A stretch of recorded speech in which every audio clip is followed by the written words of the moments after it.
Greetings, fellow Fright Fiends, and thanks so much for dropping by the Horror Zone. I hope everyone's doing well.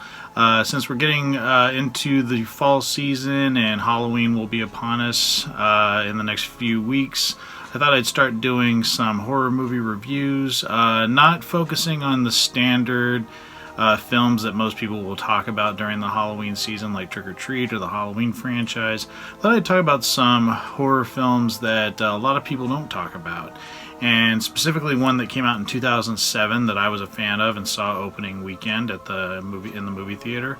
I really felt with the dynamic of it, watching the trailers when they first came out, reminded me a lot of like movies like 8mm and Psycho. The movie I'm talking about is Vacancy. I don't hear a lot of people talk about this film, and it stars some really well-known actors like Luke Wilson and Kate Beckinsale. I've always liked this film, and I don't hear a lot of people talk about it, and I thought it'd be kind of fun to sort of, revisit this film and share my thoughts on it, and I hope everyone looks forward to this. Please stay tuned. The plot for Vacancy deals with a married couple who become stranded at an isolated motel. They soon realize that the low-budget slasher films they are watching in their room were filmed in the exact same place that they are staying. Now they have to struggle to get out before they become the next victims on tape. The movie stars Kate Beckinsale as Amy Fox, Luke Wilson as David Fox, Frank Whaley as Mason, and Ethan Embry as the mechanic. The movie was written by Mark L. Smith and directed by Nimran Atal. Little trivia on the film. It was meant as a direct homage to Psycho. They were focusing more on suspense than violence. The motel was actually built for the movie. It was not an existing location. There were two separate sets, one exterior and one interior. Also, there was friction between Luke Wilson and Kate Beckinsale on set. There's a lot of rumors, some saying that Luke Wilson would show up to set intoxicated and not remembering his lines. Also, there was also some rumors that he would not stand off camera so that Kate Beckinsale would have someone to deliver her lines to for her close-ups. So, again, that's all speculation, but if there was friction, I really think it did work to the benefit of the film, because both of them are having friction. The characters are having friction throughout the film, and I think it helps that they were having friction in real life, because it really comes off as believable when you're watching the film. So like I said, I really enjoyed this film when it first came out. I've revisited it many times on DVD. I've had this DVD for 13 years now. And yeah, I really love the homages to Psycho. I love the isolated motel. Again, I think Kate Beckinsale and Luke Wilson did really a good job in this. They're dealing with a tragedy.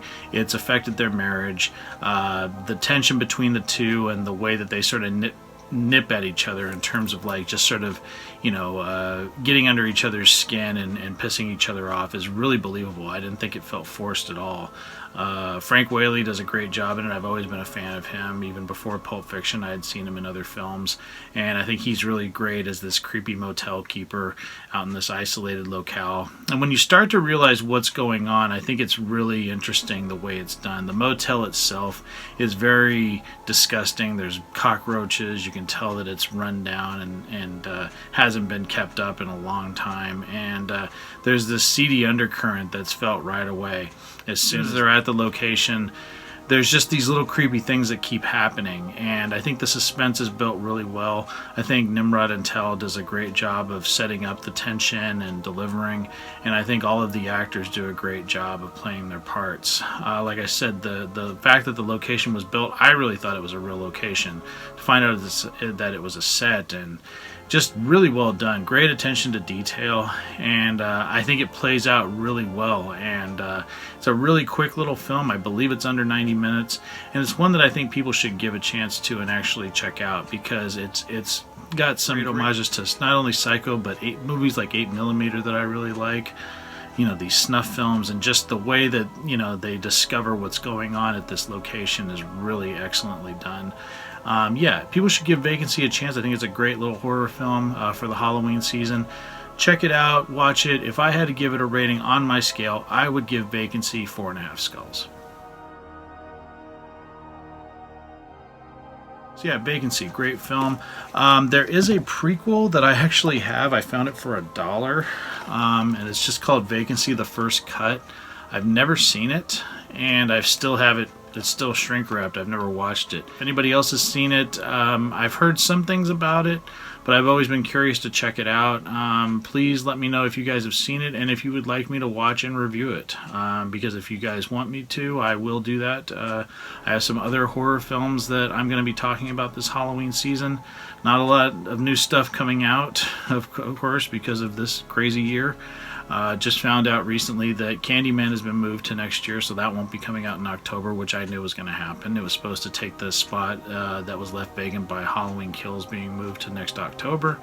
So I think now is a great time to discover some hidden gems in the horror genre. And like I said, I think Vacancy is one of them. I got some other ones I want to talk about, and I will talk about the first, and I will talk about the sequel, prequel, whatever you want to call it. If people are interested in hearing my thoughts on this, I have to watch it first because I haven't seen it.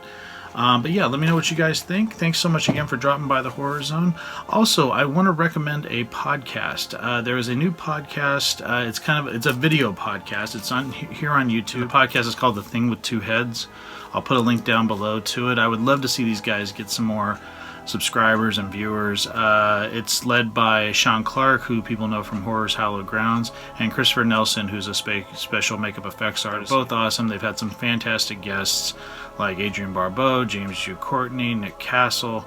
They're doing a countdown now on the Halloween films. It's really just a fun podcast and really lightens the mood during some of these darker times that we find ourselves in sometimes. I look forward to it every week, and I just want to see them continue to do the podcast and get some more subscribers. So again, Thing with Two Heads, put the link down below. You guys can check it out.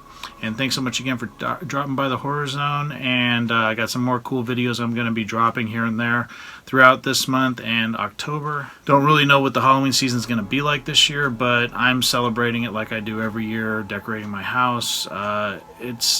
Halloween is not canceled, and I'm tired of hearing shit like that. Halloween will never be canceled. Halloween is a way of life, and I'm not about to let this get my spirits down. I hope everyone else will celebrate and come back to the Horror Zone and check out some cool recommendations for this Halloween season in terms of horror films that I think people don't talk about enough. So again, thanks so much for watching. I hope everyone's doing well. I'll talk to you guys later. Take it easy. Stay scared. Peace.